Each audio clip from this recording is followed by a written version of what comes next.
On September 2nd, 1859, telegraph traffic was reported moving through lines that had already been cut from their batteries.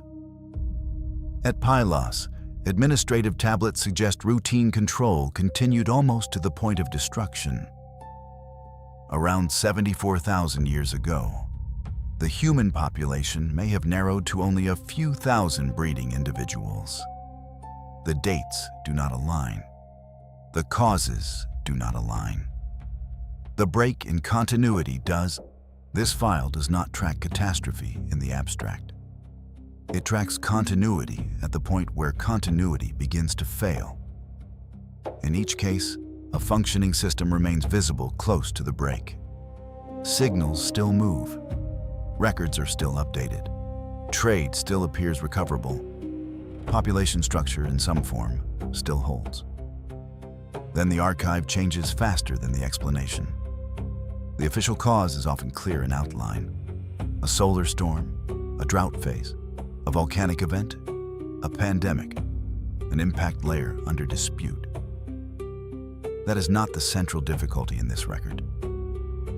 The central difficulty is that the surviving material often preserves organization, almost to the threshold of loss. Administrative tablets continue. Cities show abandonment without a complete siege sequence. Genetic compression appears without a full survival model. Climate stress is recorded across regions that do not fail in the same way. In several cases, the event is easier to name than the transition it produced. This reconstruction follows those transitions, not to force a unified cause, not to turn uncertainty into spectacle, only to isolate the recurring fracture. A system remains legible. A boundary is crossed. After that boundary, part of the world continues. Part of the record does not. The Carrington Event. The first file opens in September 1859. By then, the telegraph was more than a machine. It was a coordination system. It carried market signals, military traffic, instructions, and private correspondence across distances that earlier administrations could not manage in real time. Its value was continuity. This case enters the record when that continuity begins to behave incorrectly. On September 2nd, telegraph systems across North America and Europe were affected by an extreme geomagnetic disturbance. The source describes operators disconnecting batteries after equipment began to spark, then continuing to transmit through the current induced by the storm itself. Not every surviving account carries the same weight. Some details belong to later retelling, but the pattern is stable enough to matter. The network did not simply fail. Part of it continued to operate under conditions outside its intended design. That is the first reason this event remains in the file. A damaged system is ordinary.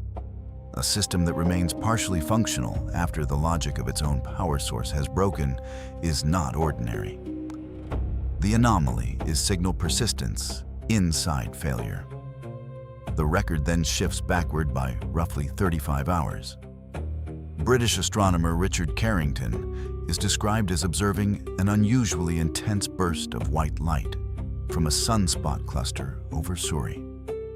The source treats that observation as the visible beginning of the disturbance later named for him. Later interpretation in the transcript frames it as an extreme solar flare, followed by a coronal mass ejection of exceptional scale. From here, the file holds on three anchors. The first is spread. Auroral displays are described as extending far beyond expected latitudes, with reports reaching Rome, Havana, and the Hawaiian Islands. The source also notes that in New York, the sky appeared bright enough for reading at night. These details do not settle the mechanism on their own. They do establish a range. The disturbance was not local.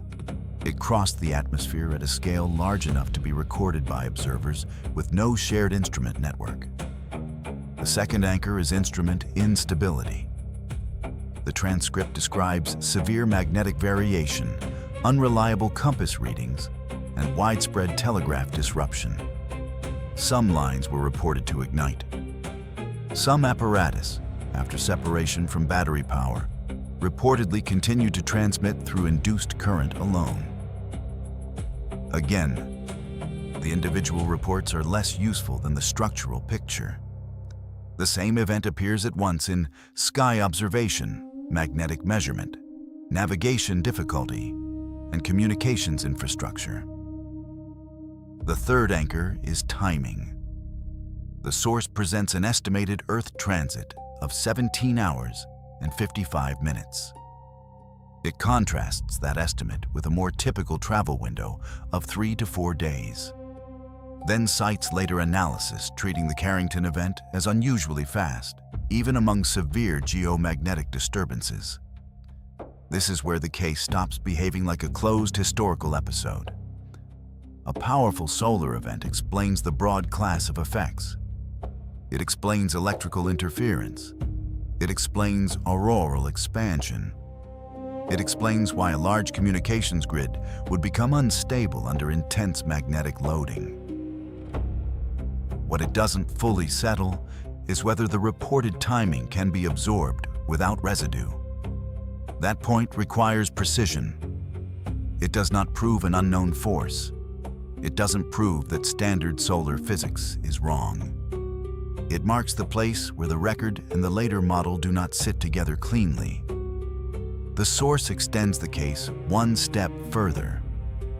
It references carbon-14 spikes in 774 CE and 993 CE as possible evidence of comparable solar disturbances.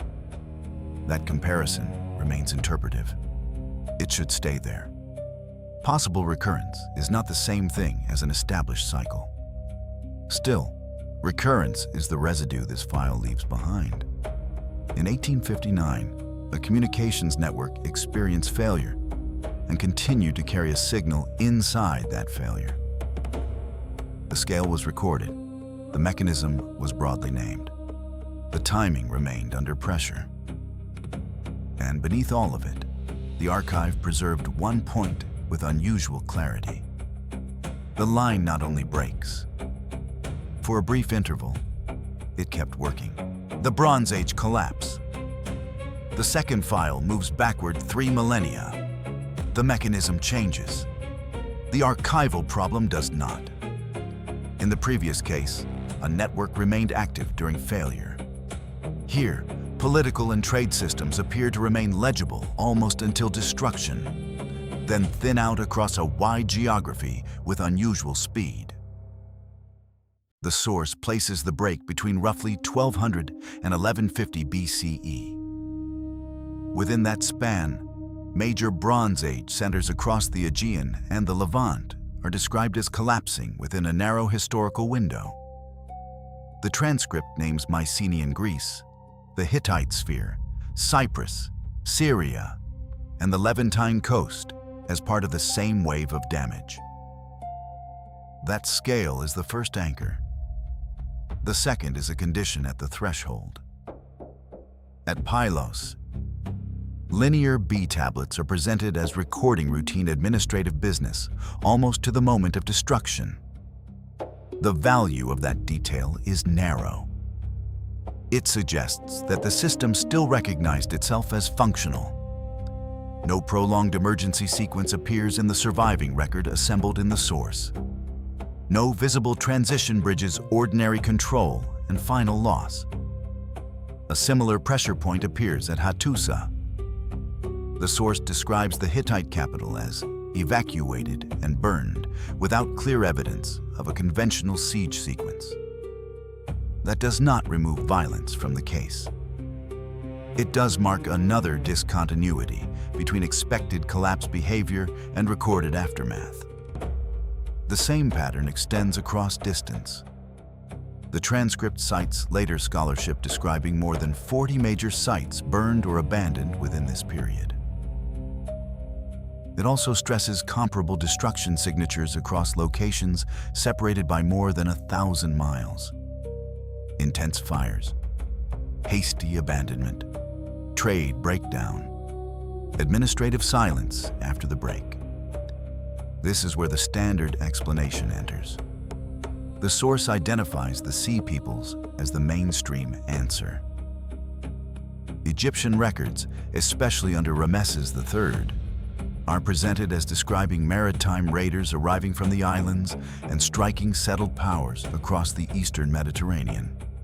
That explanation carries real value. It accounts for violence in the record. It accounts for pressure on coastal states. It accounts for the appearance of mobile hostile groups during larger instability. What it does not fully settle is coordination. Some of the destroyed sites cited in the transcript lie far inland. Others appear to have remained under routine administration almost until the terminal layer. A seaborne raiding force may explain part of the damage. It does not close the full distribution of the collapse as the source presents it. The deeper fracture in this file is not only that cities burn throughout history. The deeper fracture is that a connected Bronze Age system appears to remain operational very near the point where multiple pillars fail together. Bronze production stops. Literacy contracts. Monumental construction ceases. International trade routes linking distant regions for centuries disappear from normal function. The source frames this not as ordinary conquest and absorption, but as a wider erasure of continuity itself. That language should be handled carefully. Erasure is an interpretation. The stronger archival point is simpler. After the destruction horizon, the system becomes harder to see. Its administrative habits thin. Its technical range contracts. Its long-distance coordination does not return in the same form. The Egyptian material sharpens that problem. In the source, Ramesses III claims victory. Yet the same file notes that administrative papyri indicate Egypt survived under strain, retreating and losing ground rather than resolving the crisis cleanly. That matters because victory language and survival behavior do not fully align. The record preserves both. Neither fully absorbs the other. So this section does not close on invasion alone. It closes on administrative normality at the threshold of systemic loss. A scribal culture continues. A palace economy continues. A trade world continues. Then the tablets stop. The capital's empty, and the network tying the Eastern Mediterranean together becomes visible mainly through absence. The fire is recorded. The cause remains contested. The abruptness is what the archive refuses to smooth out. The late Bronze Age drought. The third file does not open with flame, signal, or siege. It opens with water no longer arriving where a state had been built to expect it. By this point in the sequence, the archive has shown two forms of pressure. Systems continue near the edge. Then continuity gives way faster than the surviving explanation can absorb. Here, the pressure is climatic. The break is uneven. That unevenness is what keeps this case open. The source places the drought between roughly 1250 and 1100 BCE and describes it as a prolonged crisis stretching across the Eastern Mediterranean and much of the Near East. This time, the anchor is environmental convergence. The transcript cites sediment work, pollen analysis, and tree ring chronology as separate lines of evidence pointing in the same direction. Rainfall is described as dropping by as much as 60% across the region for nearly 2 centuries. Forest die-off appears in the pollen record. Agricultural zones give way to desert vegetation. Tree rings from Cyprus are presented as marking some of the most severe drought conditions in 4,000 years. Climate stress itself is not the dispute. The dispute begins after that. A severe drought explains a scarcity.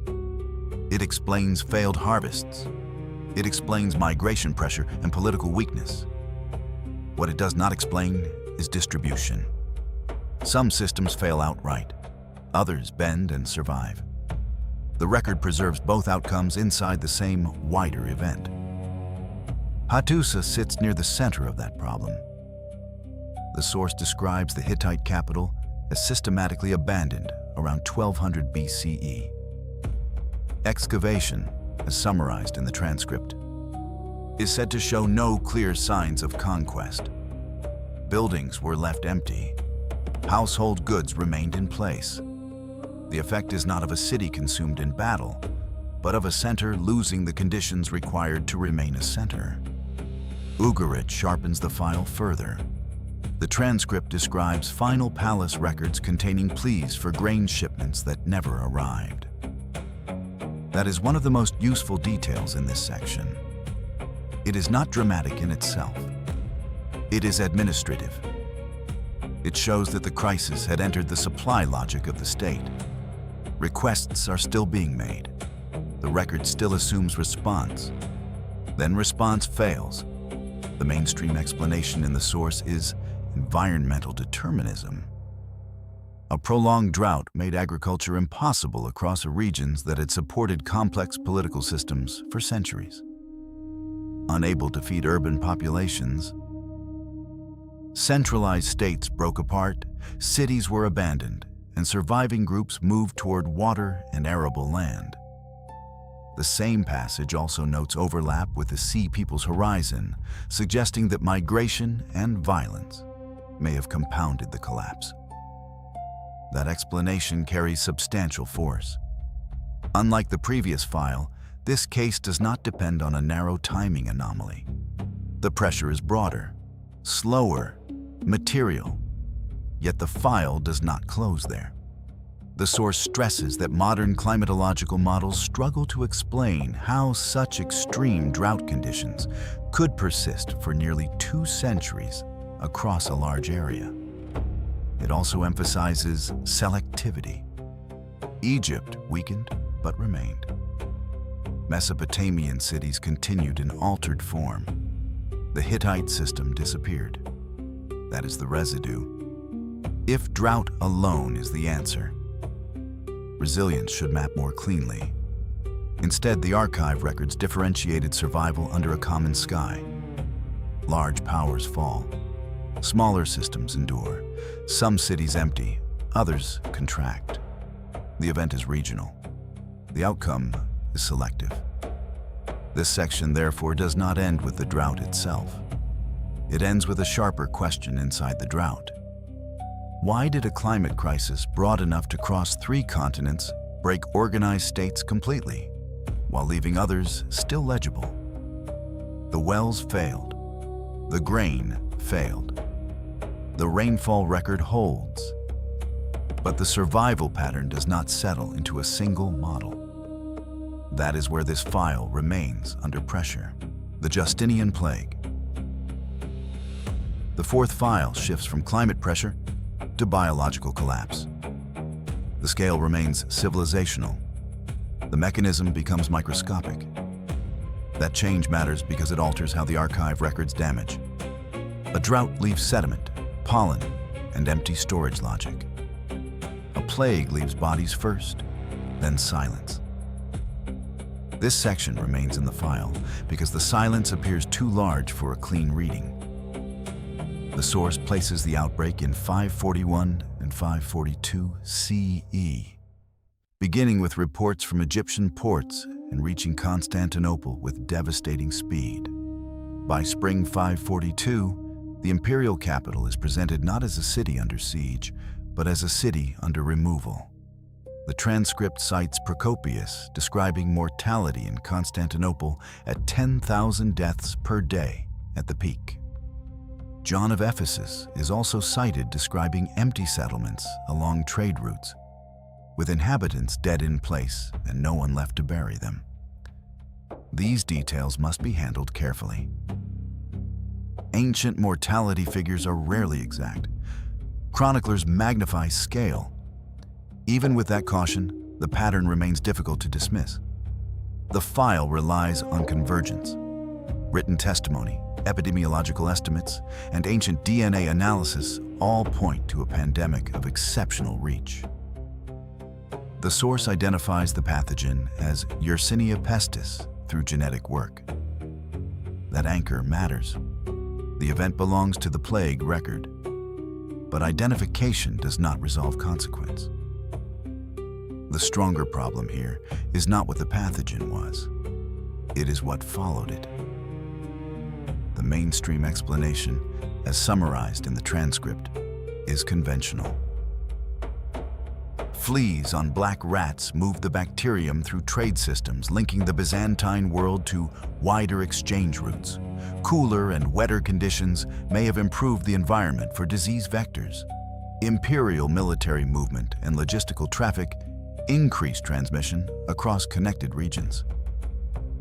That explanation is coherent. It accounts for spread. It accounts for geographic reach. What it does not fully settle, in the source as assembled here, is severity. The transcript emphasizes mortality rates in major urban centers reaching 60 to 70%. Then notes that later genetic analysis presented the Justinian strain as less virulent than later plague variants, not more.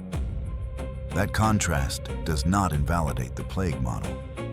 It does create pressure inside it. A weaker strain, if that characterization holds, should not easily produce the most extreme demographic collapse in the file. The source then moves from bodies to material culture. This is the turning point of the section. Archaeological silence appears after epidemic shock. The transcript invokes what one historian called the Great Silence.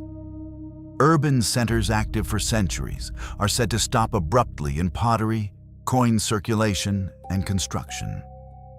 That residue matters more than any single mortality figure. Numbers can be disputed. Silence in the material record is harder to dramatize and harder to ignore. When coins stop, administration narrows. When building stops, surplus narrows. When pottery thins, routine life narrows. The archive records not only death, but compression. The city remains physically present. Its civic rhythm does not. This is where the file separates itself from ordinary epidemic history. The source does not present the plague merely as a medical disaster. It presents it as a civilizational break whose aftermath exceeded the disease event itself. Recovery, in the transcript, is described as taking centuries rather than decades. That claim should remain measured. Different regions recovered differently. Not every silence was total. War, taxation, logistics, and prior fragility remain part of the frame. Still, the record preserves a pattern the explanation does not fully smooth out. A known pathogen enters a connected world. The world does not merely absorb the blow. Large sections of it go quiet. That is where this file remains open. The plague can be named. Its root can be modeled. Its bacterium can be identified. What the archive does not close cleanly is how a disease event became a long material silence across cities once thought durable. The Toba bottleneck. The fifth file moves beyond cities, states, and trade systems. The frame widens to the species itself. That change matters because the archive also changes with it. There are no palace records here, no imperial chronicle, no urban silence measured in coins or building phases.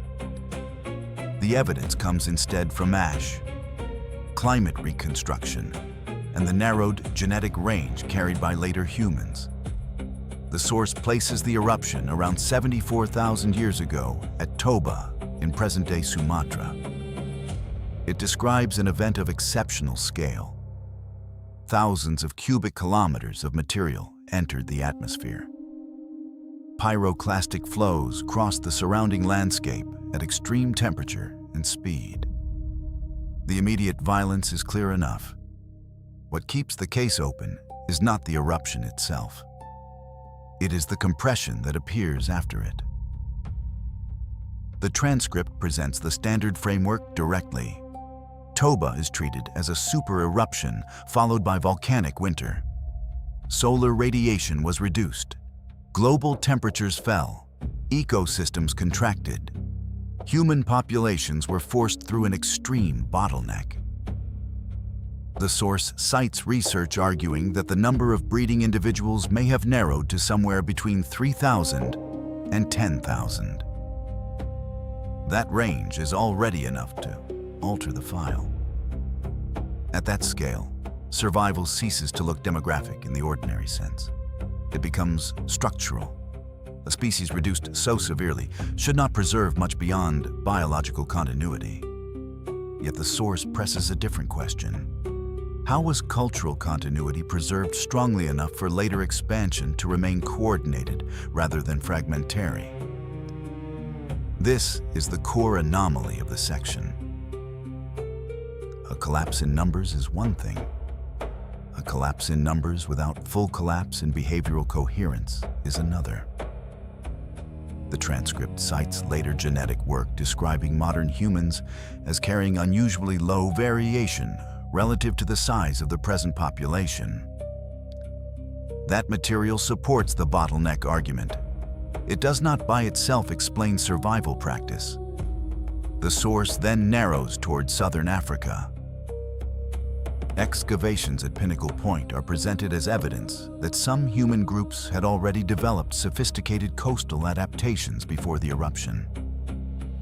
Systematic shellfish use, tool production, and signs of symbolic behavior appear in the file as anchors against any simple image of scattered remnants surviving by chance alone. That distinction matters. If the surviving populations retained organized subsistence, technical habits, and social cohesion, then the bottleneck did not erase structure completely. It compressed structure. The archive, such as it is, records loss at one scale and continuity at another. That is why this file belongs after the plague. The previous section dealt with known pathogen and extended silence. This one deals with species-level contraction and preserved capability. The mechanisms differ. The archival pressure is similar. In both, the break is clearer than the transition through it. The mainstream explanation remains strong. Volcanic winter is a sufficient framework for major environmental stress. Population bottlenecks are a recognized genetic outcome. Nothing in the source requires abandoning that structure. The difficulty begins at the threshold of behavior. If 6 years of severe atmospheric disruption were followed by long climatic aftereffects, then survival was not merely numerical. It was organized. Groups had to maintain food strategy, social reproduction, and enough knowledge transmission to remain legible as a lineage, rather than vanish into isolated chance. The transcript pushes further than the strongest anchors at this point, and that extension should remain marked. Suggestions that the survivors preserved knowledge systems barely understood today belong to interpretive space, not settled proof. They remain in the file only as residue. The stronger point is narrower and better supported. The archaeological material does not show a full break into behavioral primitivism. The source explicitly stresses continuity rather than total reversion. That continuity is what keeps the section open. A species may have been reduced to a small breeding population. The climate shock may have approached extinction. Those points can be argued within known models.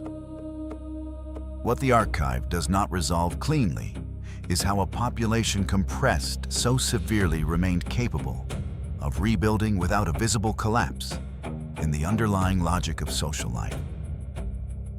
The ash can be named. The bottleneck can be modeled. The demographic constriction can be inferred. The survival method remains thinner in the record. That is the residue this file leaves behind. Near-extinction is documented. The manual for passing through it is not. The Laacher Sea eruption. The sixth file sits on a boundary that remains visible. Ash appears. Cold follows. Settlement patterns shift soon after. The source places the eruption of Laacher Sea in present-day Germany at approximately 12,900 years ago and treats it as one of the largest volcanic events in late Ice Age Europe. The eruption itself is not the problem. Its position in the record is.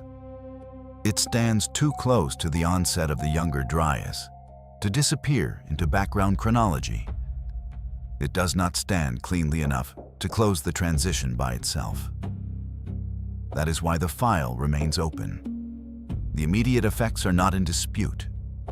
Ash dispersed across much of the continent. Explosive activity reshaped the local landscape. Nearby ecosystems were disrupted within a narrow time window. These are standard outcomes for an eruption of that scale. The file stays open because a second boundary appears beside the first. The timing of Laacher Sea aligns closely with the onset of the Younger Dryas, a sharp return to colder conditions after a period of warming. The source treats this overlap as the central pressure point. The climate does not drift, it turns. Temperatures fall. Environmental systems reorganize. The transition is sharp enough to register as a boundary rather than a slope. That is the first anchor. The second is settlement behavior. The transcript describes contraction in human occupation across parts of northern Europe following the eruption and the associated cooling phase. Some regions show abandonment. Others show reduced activity rather than full disappearance. The pattern is not uniform collapse. It is compressed withdrawal. That compression matters. A regional shock should produce variation. What the file records is variation clustered tightly around transition. The change is not spread evenly across long chronology. It gathers at the boundary. This is where the standard explanation enters. The source presents Laacher Sea as a possible contributing factor to the Younger Dryas cooling event. Volcanic aerosols could have altered atmospheric circulation. Short-term cooling could have triggered longer feedback loops within ocean and climate systems. That explanation is plausible. It is not complete. The Younger Dryas is generally treated as a complex climate event involving multiple mechanisms, including meltwater disruption of ocean circulation. Laacher Sea can sit inside that framework. It does not close it. The difficulty is not that the eruption is too small to matter. The difficulty is that it sits too close to a much larger shift to vanish into coincidence, yet not cleanly enough to stand as a sole cause. The archive, therefore, holds three things at once: a volcanic event, a climate boundary, a contraction in human settlement. What it doesn't preserve with the same clarity is a single chain linking them without remainder. The sections begin to overlap. They do not fully merge. That overlap is the fracture. The transcript then moves toward behavior under pressure. Groups in some regions appear to reorganize rather than disappear. Mobility increases. Settlement patterns become less fixed. Resource use shifts. These changes suggest adaptation rather than terminal loss. But adaptation is still a break. A system reorganized under stress is no longer operating under its previous logic. That is what connects this case to the earlier files. The Bronze Age systems failed as networks. The Drought selected outcomes unevenly. The Plague produced silence. The Bottleneck compressed a species. Here, the system does not vanish. it reconfigures. That is a different kind of rupture. The eruption can be dated. The cooling can be measured. Settlement contraction can be traced in fragments. What the archive does not preserve with equal clarity is the bridge between them. Ash marks the boundary. The boundary holds. The chain through it does not. That is the residue here. There is no uncertainty about the event. Uncertainty about the transition appears to touch the 4.2 Kiloyear event. The seventh file widens again. The previous section held one eruption against one climate boundary. This one assembles archives from different regions and asks whether they are recording separate collapses or one disturbance expressed through different systems. The source places the event around 2200 BCE. It describes severe climatic disruption lasting roughly 3 centuries, with consequences extending across Mesopotamia, Egypt, the Indus Sphere, parts of China, and sections of the Aegean world. The first anchor is environmental evidence. The transcript cites sediment cores from the Gulf of Oman showing a sharp increase in dust deposition beginning 4,200 years ago. That shift is presented as a marker of major aridification across the Near East. The same section refers to wider climatic instability rather than a single drought. Some regions dried, others flooded. The disturbance appears broad, but not simple. The second anchor is the political outcome. In Mesopotamia, the Akkadian Empire is described as collapsing within decades. Northern settlements are said to have been abandoned, with blown sand filling streets and occupation thinning sharply after the break. In Egypt, the end of the Old Kingdom is placed within the same larger horizon. The source also extends the pattern outward to the Indus world and to the disappearance of the Liangzhu culture in China. This is where the case becomes difficult. The event is not preserved as one city burning or one pathogen spreading. It appears as a synchronized disturbance across archives that were not administratively linked. Synchronization does not prove a single immediate trigger. It does make coincidence harder to use as closure. The source presents the standard explanation as a natural climate shift. A southward movement of the intertropical convergence zone, altered monsoon behavior, and possible volcanic forcing are offered as mechanisms capable of producing widespread environmental stress. That framework carries explanatory force. It accounts for agricultural failure. It accounts for migration pressure. It accounts for why centralized systems dependent on surplus might fracture under sustained climatic instability. What it does not fully settle is timing and replacement. The transcript stresses that ice core data places the shift inside a span of roughly 10 to 20 years. For climate history, that is abrupt. For state systems dependent on seasonal predictability, it is catastrophic. Abrupt climate change can break states. The sharper residue appears after collapse. The source describes new populations moving into some affected areas with different pottery traditions and burial practices. That does not prove deliberate erasure. It creates a continuity problem. The people who occupy the layer after the break do not always look like the direct continuation of the layer before it. This is where the file separates from the earlier drought section. File 03 dealt with selective resilience inside one broad regional crisis. This one deals with multiple archives entering stress near the same horizon, while the post-break record becomes harder to connect cleanly to what came before. The disturbance is climatic. The residue is demographic and cultural. That combination keeps the case unstable. The source briefly notes that ancient DNA from this period shows bottlenecks and migrations, but not a clear pattern that matters. The archive does not fail entirely. It fragments. Continuity weakens.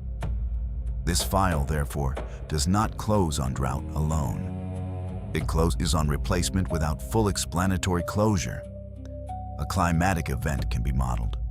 Imperial collapse can be described. Settlement abandonment can be mapped. What the record does not settle is why survivors in some post-collapse layers appear culturally discontinuous with the systems that failed. The dust horizon is clear. The broad disruption is plausible. The human transition after it remains harder to read than the event that forced it. That is the residue preserved here. The states do not end together in the same way. But they do begin to thin at the same horizon. And after that horizon, the archive becomes less continuous than the climate model. The Minoan eruption of Thera. The 8th file returns to a more bounded geography. The previous section widened across multiple civilizations at once. This one narrows to an island, a harbor system, and the maritime order around it. The scale is smaller on the map. It is not smaller in consequence. What keeps this file open is not the eruption alone. It is the condition of the record before and after it. The source places the eruption of Thera on Santorini around 1628 BCE and presents it as one of the most violent volcanic events of the Bronze Age. The first anchor is physical magnitude. The transcript describes an explosion of exceptional force, ejecting large volumes of magma and rock. With pyroclastic flows and a caldera collapse severe enough to alter the eastern Mediterranean environment. And it also cites later work arguing for tsunami waves reaching surrounding coasts, including Crete, within a narrow time frame. That much belongs to the event record. The second anchor is Akrotiri. This is where the file becomes harder to close. The source describes the site as a Bronze Age city preserved under volcanic ash, with buildings still standing, wall paintings intact, storage jars sealed, and workspaces left in place. But it also stresses a conspicuous absence. No bodies were found in the destruction layer. That detail has to be handled carefully. Absence is not proof of orderly evacuation.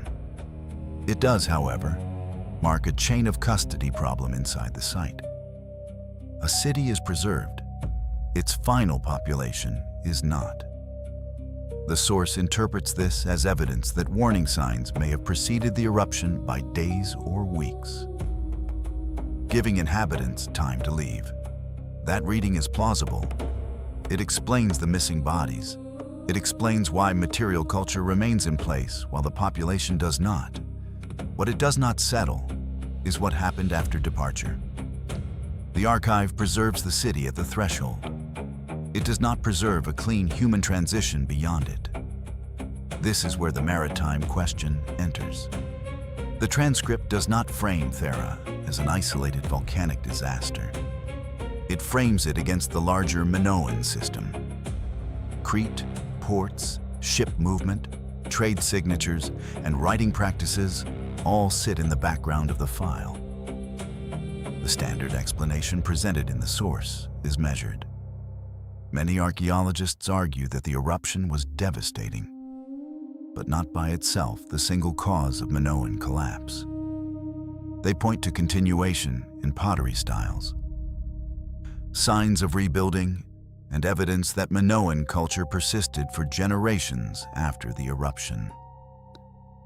That position carries weight. It resists overstatement. It prevents the file from collapsing into a simple disaster narrative. A major eruption does not always erase a civilization in one motion. Systems can absorb a severe blow and continue in altered form. But the source places pressure elsewhere. It notes that major Minoan sites show destruction or abandonment within the wider period after Thera. It also stresses that Linear A disappears from the later archaeological record, while maritime dominance and ship imagery associated with the Minoan sphere become harder to trace in the same way. Those points do not prove direct causation. They do create a continuity fracture, a preserved city without bodies, a major eruption with regional effects, a culture that may continue, yet loses legibility in some of its defining forms. That combination is what keeps the file open. The source extends the horizon outward again. Ice cores, tree rings, and later textual traditions are cited as possible indications of wider climatic disturbance linked to the eruption. Those links belong partly to interpretive space. They should remain marked as such. The stronger point is closer to the site. Akrotiri preserves the threshold unusually well. The aftermath is less stable. That is the residue of this section. The volcanic event can be dated. The destruction can be modeled. Warning before an eruption is plausible.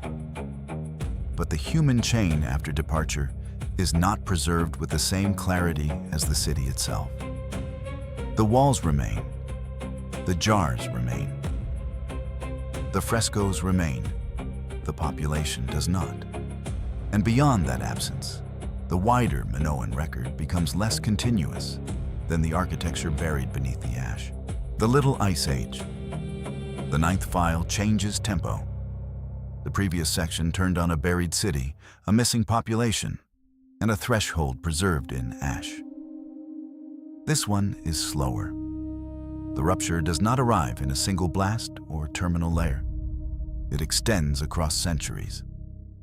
That matters because long events produce a different archival problem. They are easier to name than to bound. The source places the Little Ice Age between roughly 1300 and 1850 and presents it as the most recent major interval of sustained cooling in human history. The first anchor is climatological convergence. The transcript cites ice core work from Greenland and Antarctica, later historical compilation from European records, and repeated signs of colder average conditions across multiple regions. Rivers that had rarely frozen began to freeze more often. Harvest dates shifted. Crop failure intensified. The Great Famine of 1315 to 1322 appears in the file as one early human expression of the larger pattern. That is the event layer. The section remains open because the mechanism does not close as cleanly as the symptoms. The source does not lack mechanisms, it has too many. Volcanic forcing can explain cooling episodes. Reduced solar activity can explain part of the pattern. Ocean circulation can explain regional severity. Later, land use change may have deepened the effect. Each mechanism works somewhere. None closes the whole interval. This is where the file becomes structurally different from the earlier sections. The Carrington Event held timing pressure. The Bronze Age files held collapse pressure. The Plague held material silence. Thera held a chain of custody break. The Little Ice Age holds explanatory overload. There are many mechanisms. There is no single accepted closure. That is the anomaly. The source strengthens that anomaly through geographic spread. European chronicles describe prolonged cold, failed harvests, and frozen waterways. Paintings from the Low Countries are presented not merely as art, but as documentary traces of a climate unlike the present one.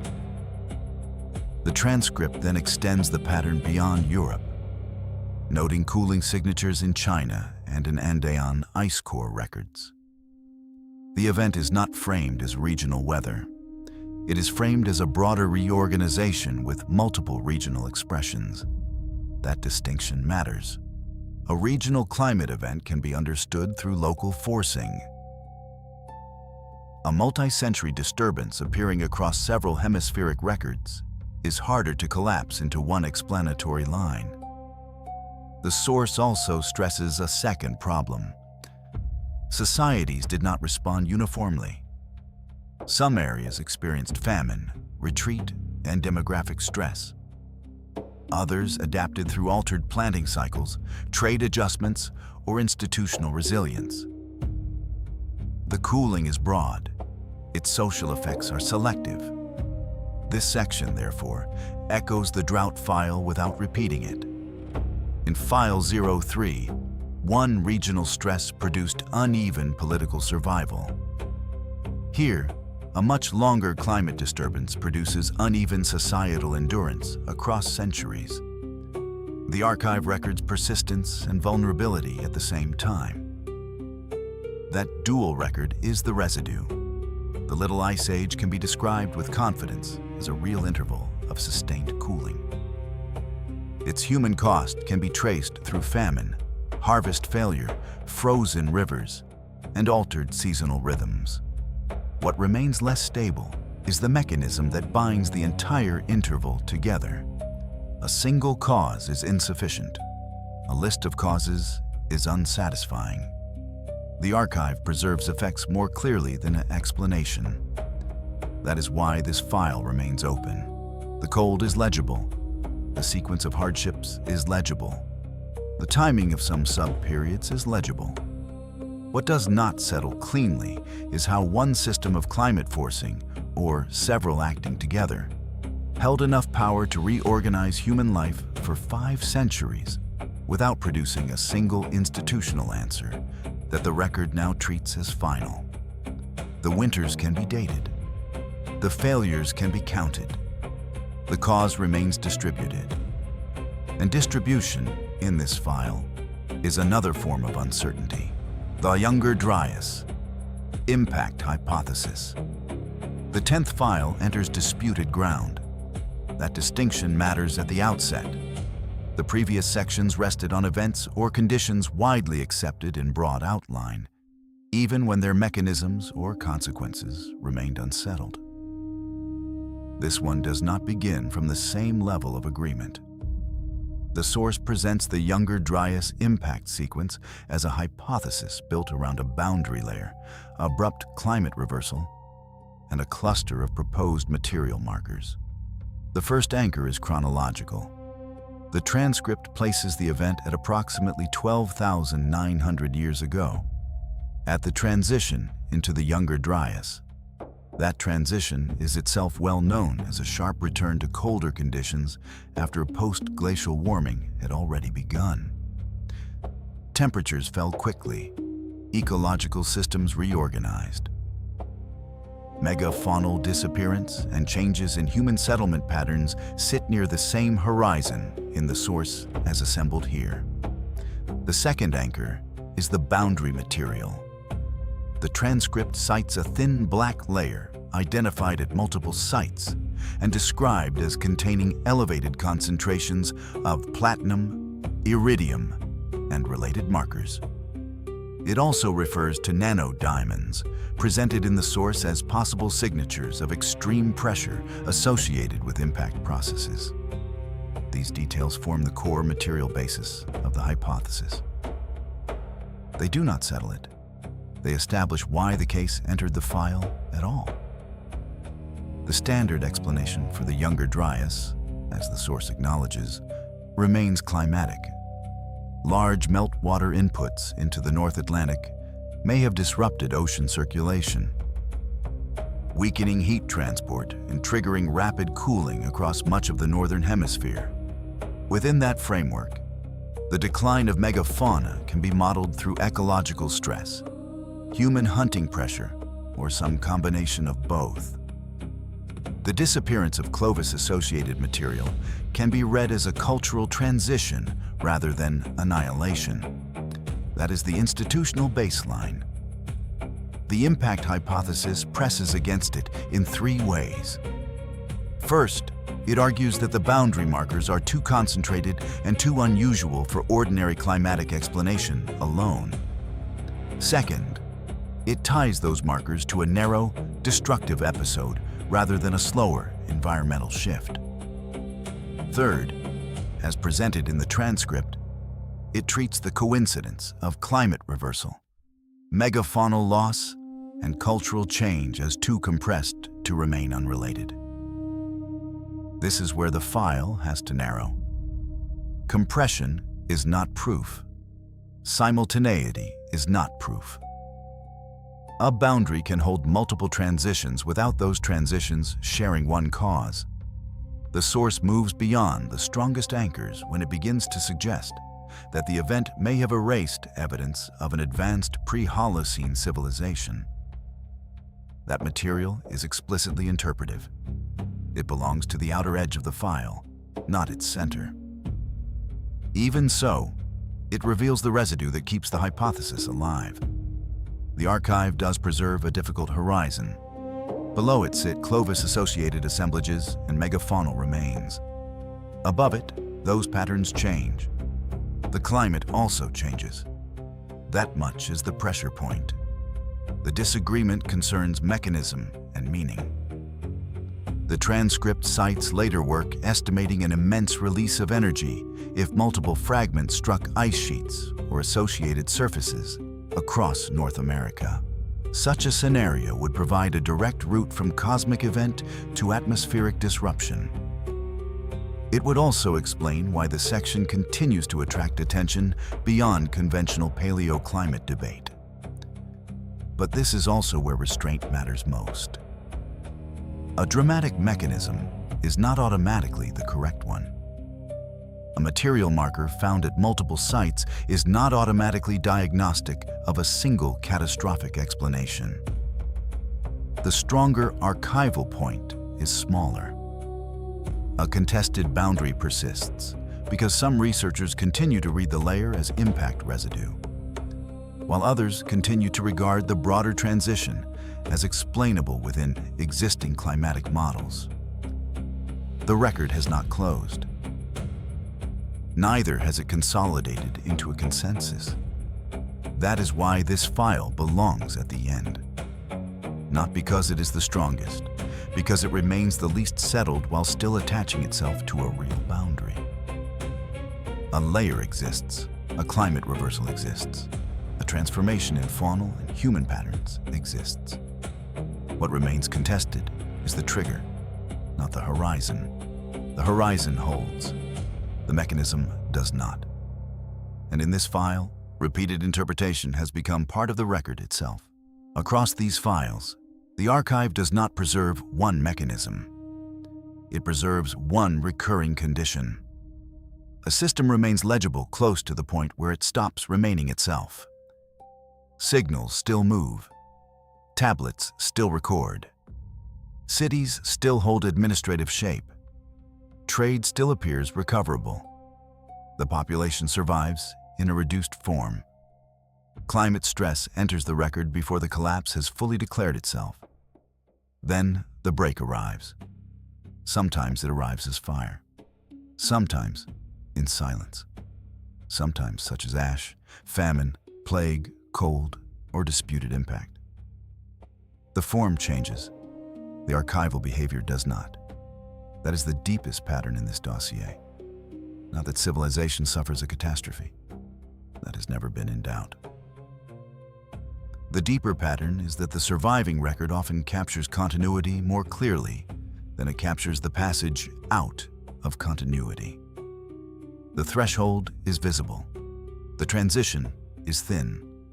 The answer comes later and often comes incomplete. In some files, the mechanism is widely accepted. In others, only the pressure horizon is stable. In the final file, even the proposed trigger remains contested. But the sequence still holds. Again and again, the organization persists near the edge. Again and again, the event can be named more easily than the change it produces. That is why these cases remain in the record. Not because they prove one hidden cause, not because uncertainty should be mistaken for revelation. They remain because the archive itself resists closure. It preserves disturbance. It preserves the aftermath. It preserves fragments of administration, fragments of climate, fragments of biology, fragments of material life. What it does not always preserve is a complete bridge between one world and the next. That absence is not a failure of the file. It is part of the file. The record is not empty. It is interrupted. An interruption, repeated often enough across centuries, begins to look less like noise than structure. The systems changed. The evidence thinned. The explanations narrowed to what could still be measured. The remainder stayed behind. That remainder is not noise. It is the part that the archive failed to absorb. So this record does not close with a conclusion.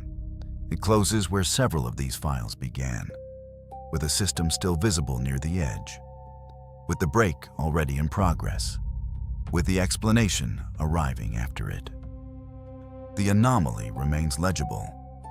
The record remains open.